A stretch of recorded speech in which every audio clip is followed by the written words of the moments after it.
नमस्कार। बीएड प्रथम वर्ष विषय हमारा हिंदी का शिक्षण शास्त्र और इसके अंतर्गत आज हम लोग बात करेंगे वाक्य के भेद या प्रकार। वाक्य किन किन प्रकारों के होते हैं उनकी चर्चा हम लोग इस वीडियो के माध्यम से आज करेंगे। तो वाक्य के भेद के अंतर्गत सबसे पहले हम देखेंगे रचना के आधार पर वाक्य। तो रचना के आधार पर वाक्य तीन प्रकार के होते हैं: सरल, मिश्रित और संयुक्त वाक्य। देखिए, रचना के आधार पर वाक्य को तीन भागों में बांटा गया है: सरल, मिश्रित और संयुक्त। ठीक है, वाक्य का पहला भेद है रचना के आधार पर वाक्य। इसको तीन भागों में बांटा गया है और इसके अंतर्गत जब सबसे पहला है वो सरल वाक्य। सरल वाक्य किसे कहते हैं? तो परिभाषा के रूप में हम देखेंगे जिन वाक्यों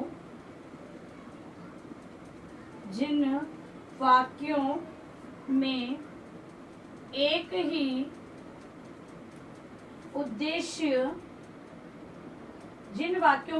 उद्देश्य तथा एक ही विधेय होता है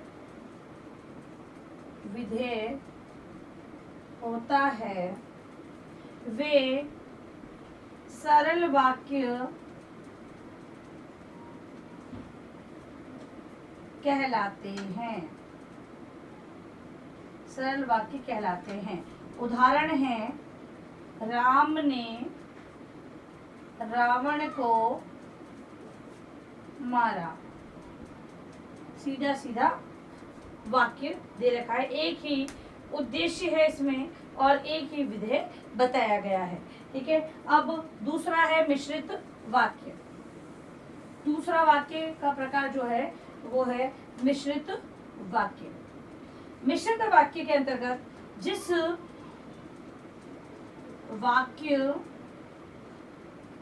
वाक्य में एक साधारण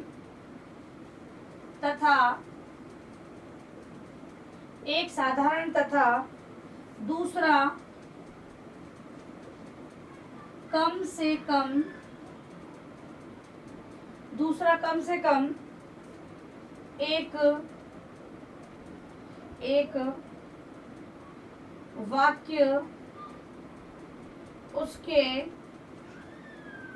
अधीन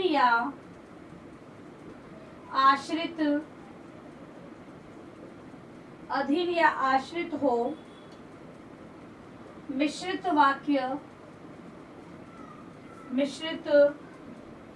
वाक्य कहलाता है।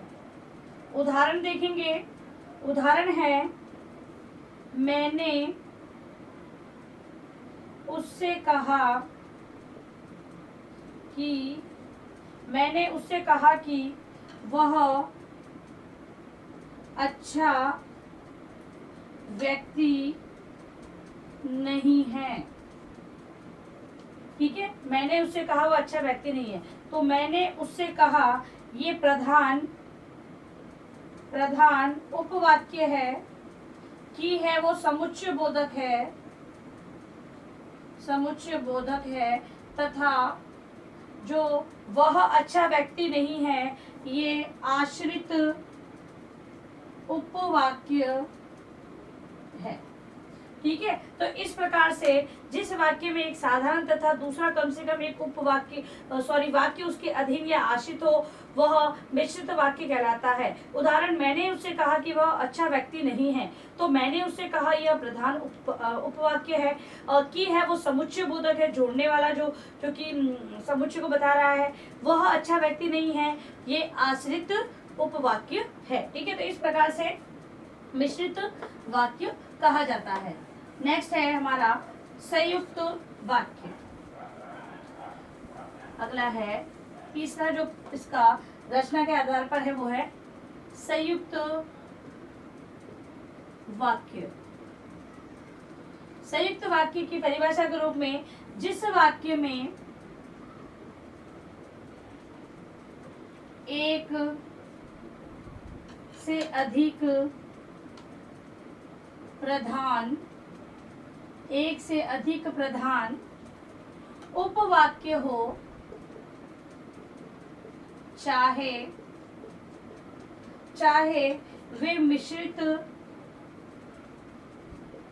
हो या साधारण, चाहे वह मिश्रित हो या साधारण, और वे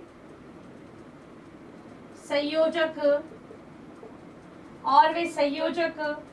अवयवों से जुड़े हों, संयुक्त वाक्य होते हैं।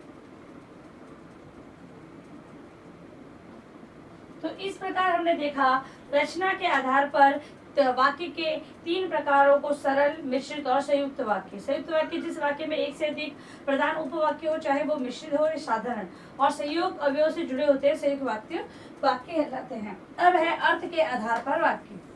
दूसरा वाक्य का प्रकार हम जो देखेंगे वो है अर्थ के आधार पर वाक्य। अर्थ के आधार पर, तो अर्थ के आधार पर सबसे पहला जो प्रकार है वो है विधि सूचक वाक्य। परिभाषा के रूप में हम लोग देखेंगे जिन वाक्यों में किसी बात के कहने या कार्य के होने का बोध होता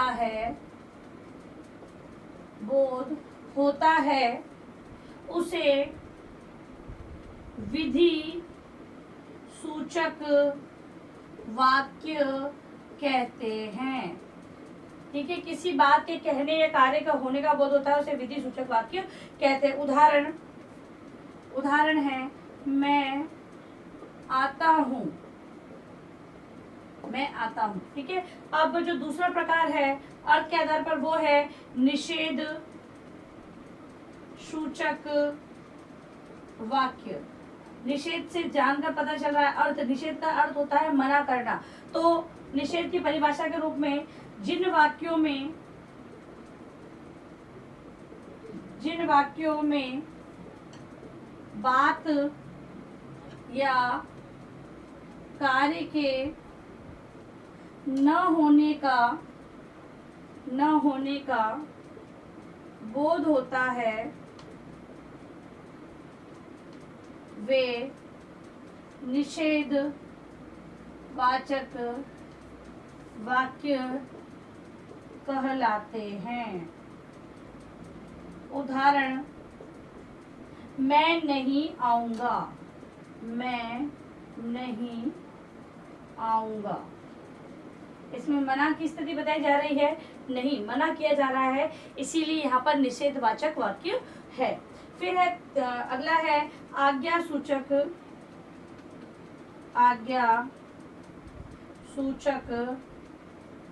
वाक्य। आज्ञा सूचक वाक्य की परिभाषा देखेंगे जिन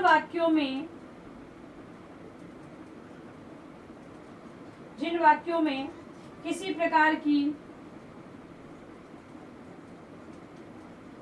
आज्ञा का बोध होता है वे आज्ञा सूचक वाक्य कहलाते हैं। और उदाहरण है इसका जाओ अपना काम करो।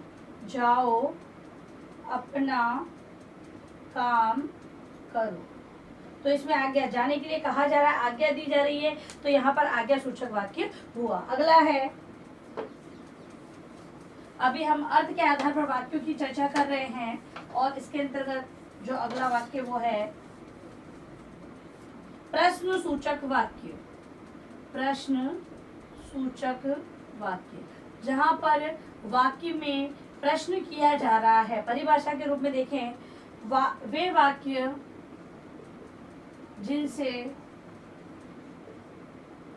वाक्य जिनसे किसी प्रकार के प्रश्न, किसी प्रकार के प्रश्न पूछे जाने का बोध होता है, प्रश्न सूचक वाक्य कहलाते हैं। उदाहरण है, तुम कौन हो, तुम कौन हो, ये प्रश्न पूछा जा रहा है। ठीक है, तो ये प्रश्न वाचक वाक्य कहलाया या प्रश्न सूचक वाक्य। अगला प्रकार है विस्मय सूचक वाक्य। विस्मय सूचक वाक्य के अंतर्गत परिभाषा, जिन वाक्यों